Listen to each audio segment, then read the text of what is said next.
पचमढ़ी छावनी परिषद के द्वारा पचमढ़ी की व्यवसाय करने वाले दुकानदारों को पचमढ़ी छावनी परिषद के द्वारा सील कर दिया गया था। पचमढ़ी छावनी परिषद उपाध्यक्ष पंकज जायसवाल ने बताया कि 2014 में इन दुकानदारों की समय अवधि खत्म हो गई थी। इसके चलते छावनी परिषद अधिशासी अधिकारी के द्वारा इन सभी दुकानदारों को नोटिस देकर पहले सूचित किया गया और फिर उसके बाद दुकानों को सील कर दिया गया।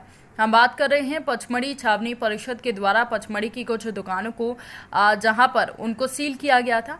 आज से लगभग 2 महीने पहले इन दुकानों को सील किया गया था। दुकानदारों का कहना है कि हमें इन दुकानों से व्यवसाय करते काफ़ी साल हो चुके हैं, इसके चलते इसका फिर से टेंडर किया गया है।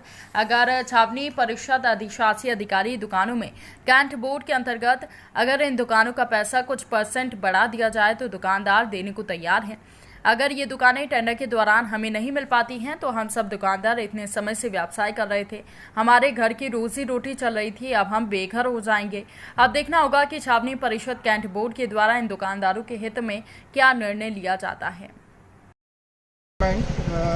जो था दुकानों से संबंधित ये 18 ओपन स्टॉल मेन मार्केट में है, तो ये 2009 या 10 में हमारा एग्रीमेंट ख़त्म हो चुका था।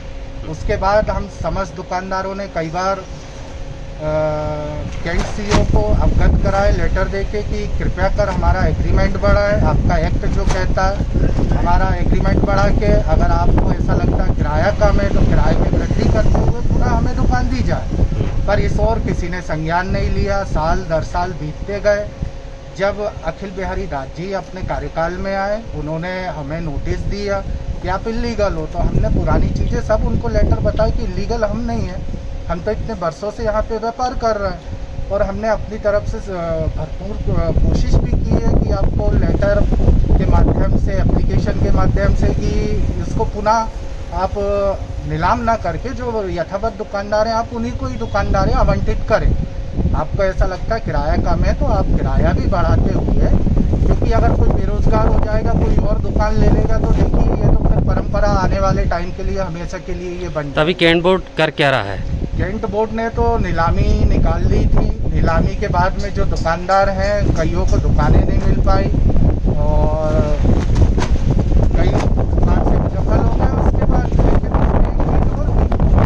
ऐसे ही सामने वाले कॉम्प्लेक्स जो नया कॉम्प्लेक्स है उसमें भी था, लेकिन सीईओ साहब ने केवल ये 18 ओपन दुकान को पे सील कर दी दुकान। मुझे ये चीज़ समझ में नहीं आई कि ये सील क्यों करी। 18 दुकानदार हैं यहाँ पे मेन मार्केट में जिनकी दुकान छूट चुकी है, कृपया कर दुकान उन्हीं को दे।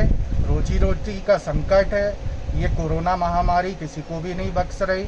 आने वाले टाइम में हम कैसे व्यापार करेंगे ये आप खुद समझ सकते हैं। हम ज़मीन से जुड़े हुए बरसों से व्यापार कर रहे हैं, तो महोदय से मेरा यही निवेदन रहेगा, अगर आपको मूल्य दुकान में अगर आपको वृद्धि करनी हो, अगर इससे कुछ संबंधित हो तो आप किराए में वृद्धि करके पुनः जो दुकानदार है आप दुकान उन्हीं को आवंटित करें, ताकि कोई दुकान से बेरोजगार ना हो, अपना पेट पाल सके, अपने परिवार को पाल सके। और हम सब यही निवेदन करेंगे सर से कि प्लीज़ कृपया कर आप जो दुकानदार हैं यथावत उन्हीं को रहने दें, किसी को दुकानों से ना निकालें। दुकानें सीईओ द्वारा ऑप्शन की गई हैं और ऑप्शन के बाद सारे टेंडर आ चुके हैं, लेकिन चूंकि बोर्ड को ही अधिकार है उन टेंडरों को स्वीकार या अस्वीकार करने का, अतः बोर्ड मीटिंग कोरोना काल के कारण नहीं हो रही है। जिस दिन भी बोर्ड मीटिंग होगी उसमें बोर्ड उचित निर्णय लेगा। इसमें कुछ दुकानदारों का कहना है कि कहीं ना कहीं कैंट बोर्ड हम लोगों के साथ नाइंसाफ़ी कर रहा है।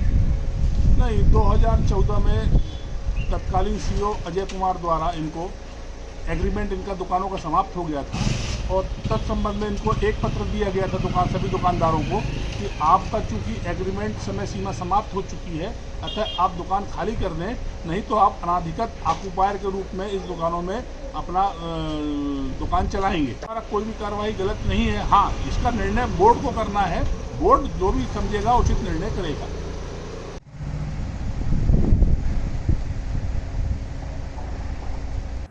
Editor in chief Shadab Khan की रिपोर्ट।